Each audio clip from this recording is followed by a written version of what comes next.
इस लेक्चर में हम eigen values and eigen vectors of an operator के बारे में पढ़ेंगे। अगर हमारे पास कोई स्टेट वेक्टर कैट हो और उसके ऊपर कोई ऑपरेटर ए अप्लाई करे, इस तरह के किसी कैट के ऊपर एक ऑपरेटर जो है वो ए अप्लाई हुआ है और वही कैट हमें वापस मिला और साथ में हमें कोई कॉम्प्लेक्स नंबर जो है वो मिला है, तो ये जो कॉम्प्लेक्स नंबर है ये आइगन वैल्यू कहलाता है। और ये जो कैट है आपके पास, यहाँ जो स्टेट वेक्टर है, हम इसको आइगन वेक्टर भी कह सकते हैं, हम इसको आइगन कैट भी कह सकते हैं और हम इसको आइगन स्टेट भी कह सकते हैं।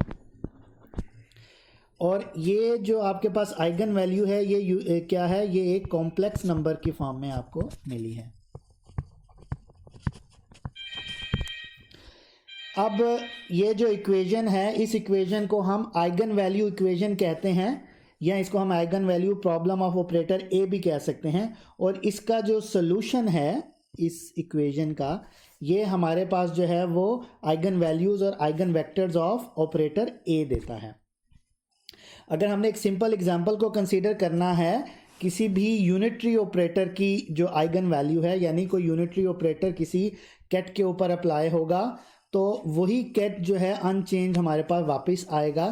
तो ये यूनिटरी ऑपरेटर जो है वो आपके पास एक ऐसा ऑपरेटर है जो कि हमें एक ऐसी आइगन वैल्यू देता है जिसकी वैल्यू आइगन वैल्यू जो है वो 1 होती है।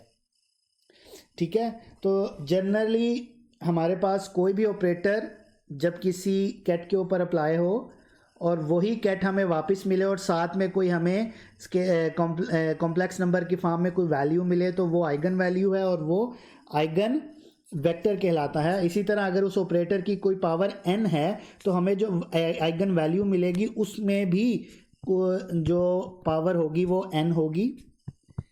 और इसी तरह अगर कोई ऑपरेटर जो है वो फंक्शन है किसी चीज़ का, तो वो जब फंक्शन ऑफ ऑपरेटर जब किसी स्टेट वेक्टर कैट के ऊपर जब अप्लाई होगा तो हमारे पास उसकी आइगन वैल्यू के फंक्शन के तौर पर एक आइगन वैल्यू मिलेगी।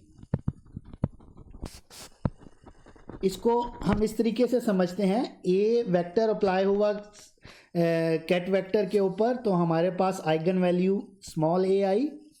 लेकिन अगर ये वेक्टर जो ऑपरेटर जो है ये किसी फंक्शन का हिस्सा है, जैसे यहाँ पर एक्सपोनेंशियल फंक्शन है ई की पावर आयोटा और इनटू ऑपरेटर ए, तो जब ये फंक्शन अप्लाई होगा तो आपके पास जो आइगन वैल्यू मिलेगी वो भी उस एक्सपोनेंशियल फंक्शन की का ही फंक्शन होगी। यानी यहाँ पे ये स्मॉल ए जो आइगन वैल्यू है ये भी इस एक्सपोनेंशियल फंक्शन की का ही फंक्शन है। ये आपके पास आइगन वैल्यू है। तो इस तरीके से हम कह सकते हैं कि अगर कोई ऑपरेटर किसी का फंक्शन है तो जब वो अप्लाई होगा किसी स्टेट वेक्टर के ऊपर तो आपके पास जो आइगन वैल्यू मिलेगी वो भी उसी का फंक्शन होगी। चलें अब हम eigen value of inverse of an operator को देखते हैं। इसके लिए हम एक एग्जांपल कंसीडर करते हैं। हम कहते हैं कि ए इन्वर्स जो है यानी इन्वर्स ऑफ एन ऑपरेटर जो है वो एग्जिस्ट करता है। अब हमने ये बताना है कि उसकी जो आइगन वैल्यू है वो इस ए ऑपरेटर की जो आइगन वैल्यू है उसका भी इन्वर्स है। यानी अगर ऑपरेटर एक दूसरे के इन्वर्स हैं तो उनकी आइगन वैल्यूज भी एक दूसरे की इन्वर्स हैं। चलें सॉल्यूशन की तरफ आते हैं। हमें पता है कि जब हम कोई यूनिटरी ऑपरेटर अप्लाई करते हैं आई किसी भी स्टेट वेक्टर कैट के ऊपर तो वही स्टेट वेक्टर हमारे पास एज इट इज़ आ जाता है। इस यूनिटरी वेक्टर को मैं लिख सकता हूँ ए इन्वर्स ऑपरेटर को मैं लिख सकता हूँ A operator inverse into A is equal to I. मैंने उसकी जगह उसकी वैल्यू पुट कर दी तो मेरे पास ये चीज़ आ गई। जब ये अप्लाई होगा तो हमारे पास जो आंसर है वो स्टेट वेक्टर ही आना चाहिए, क्योंकि ये तो यूनिटरी वेक्टर की जगह हमने यूनिटरी ऑपरेटर की जगह उसकी वैल्यू पुट की है। चलें इसको हम थोड़ा सा सॉल्व करते हैं सिंपल अलजेब्रा से।